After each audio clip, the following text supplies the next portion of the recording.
ઉભો તો બેઠા ટ્રક હાલતો કર્યો, ડ્રાઈવર 2-3 વાર ગેર બદલાયો. આના પાપાએ કાના પાપાને ઠોવો માર્યો કે આ જુવાન આ બળી તો કાઢી નાખવા માંગે,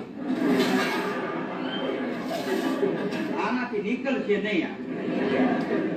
એવી વાતો કર્યા. આવે એમાં અમદાવાદ પેલા રસ્તામાં હોટલે ખટારો ઉભો રાખ્યો. ડ્રાઈવર કે હાલો બાપા જમવા. એ કે તું જમ્યા? અમે તો ધીરે શિરામણ કરીને આવ્યા. તું જમતો આવ્યા? અમે એક તારું કામ કરી. ડ્રાઈવર ને એમ કે હાલો કે ગાપો મારી દે, કાપ સાફ કરશે, એવું કઈ કરશે. એ તો જમવા ગયો. જમવા ગયા પછી ત્રણેય બાપા તોચ્યા.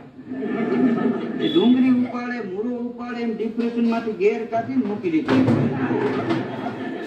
ડ્રાઈવર જમીન આવ્યો એટલે કાના પાપાએ પૂછ્યું જમ્યો? હા શું જમ્યો? એ કે 2 રોટલી બે રોટલી ની કે 1 શાક ને દાળ ભાત. કે દાળ ભાત ખાય એનાથી દીકરા બળીકા ન નીકળે. ત્યારનો મેનેજ કરતો તો આ કાઢી મૂકી દીધું.